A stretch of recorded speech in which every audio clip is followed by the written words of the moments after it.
November 4th, 1979. Hundreds of students protest outside the American embassy in Tehran, Iran, over the alleged American interference in Iranian affairs. They were shouting the phrases, "Death to the Shah," "Death to Carter," and "Death to America." As the protests grew in numbers, the students began to scale the walls of the compound and soon overtook the embassy.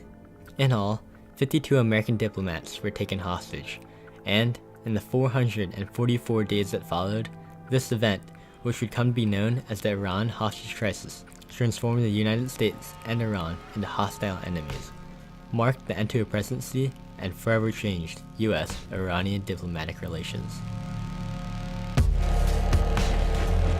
The crisis in Iran is more urgent right now than the campaign here at home.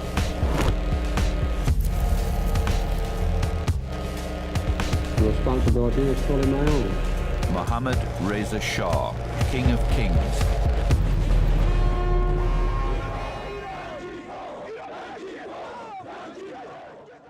Relations between the United States and Iran began to deteriorate in 1951 when Iran's newly elected Prime Minister, Mohammad Mossadegh, planned to nationalize Iran's oil industry. Previously, much of Iran's petroleum reserves were controlled by British and American corporations, and they had no intentions of forfeiting them. As a result, the CIA and British intelligence service devised Operation Ajax. The objective? To overthrow and eliminate Mossadegh from Iran and replace him with a pro-Western leader. In Washington, there was a failure to understand the vast degree of suppressed hatred that had been caused by our bringing about the collapse of the Mossadegh government. That was Iran's chance to become democratic. We screwed it up, and we bragged about it. In 1953, the US-backed anti-communist and pro-Western leader Mohammad Shah was instated, and he agreed to return 80% of Iran's oil reserves back to the US and Britain. O King of Kings, ruler of Iran and all its people. Though, the Shah was a brutal dictator who used secret police to torture and murder thousands of opposing Iranian political factions. Crippled by a failing economy and resentment towards the Shah, by 1979, Islamic revolutionaries exiled the Shah to Egypt and instated Ayatollah Khomeini, creating a militant Islamic government in its place. On October 22nd, despite opposition from the State Department, the Carter administration admitted the Shah into the United States for cancer treatment, citing humanitarian, not political reasons. However, this action was criticized by the American and Iranian public as though similar to throwing a burning branch into a bucket of kerosene. Ever since the Shah fled the country last January, there has been a persistent belief in many quarters here in Iran that the United States government was not only in deep sympathy with the deposed ruler and his family, but plotting to restore him to power here, to bring back the Pahlavi dynasty in the imperial court. America's investment here was considerable before the Shah's downfall, billions of dollars spent, much of it for defense. Iran's Army and Air Force, equipped with the latest sophisticated military hardware, including Phoenix missiles and F-14s, was considered vital to Western security. Iranians immediately began to demand the Shah's return to Iran to face punishment for the crimes he committed during his ruling, and his admittance into the United States spurred further anti-American sentiment across Iran.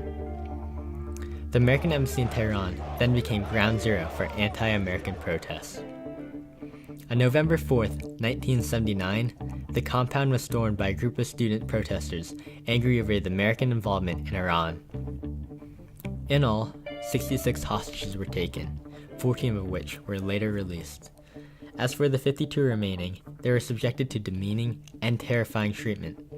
Often, they were blindfolded and paraded through the streets of Iran, forbidden from reading or speaking. They were kept in inhumane and filthy conditions, with their fate unknown. Torture, murder, and freedom were all on the table. Though President Carter and his advisors reacted rather calmly, believing the situation would be rapidly resolved. The Carter administration first resorted to diplomatic measures to free the hostages. They froze Iranian assets and banned the import of Iranian oil into the United States. According to the Carter Presidential Library, President Carter pursued a policy of restraint that put a higher value on the lives of the hostages than on the American retaliatory power or protecting his own political future. However, these diplomatic maneuvers were all failures. On April 24, 1980, President Carter, fed up with failed negotiations, attempted to put a final end to the hostage crisis with Operation Eagle Claw.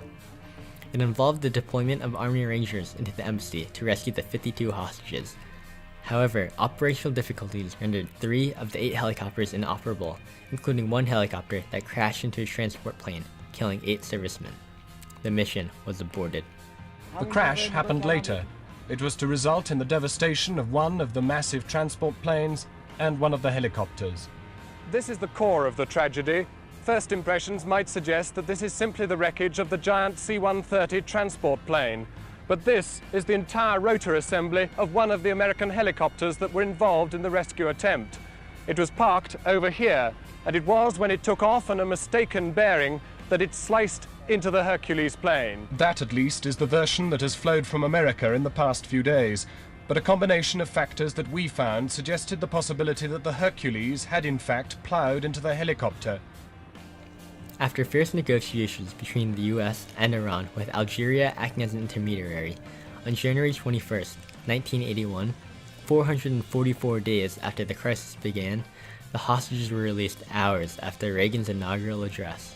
Outlined in an agreement, the hostages released called for the unfreezing of $7.9 billion of Iranian assets, immunity from future lawsuits against Iran, and a pledge by the United States that said, "It is from now on and will be the policy of the United States not to intervene directly or indirectly, politically or militarily, in Iran's internal affairs."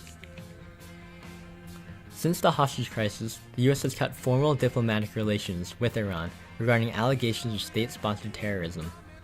A series of economic and political sanctions imposed by the Reagan, Clinton, Bush, and Obama administration has left the nation's economy crippled and destabilized.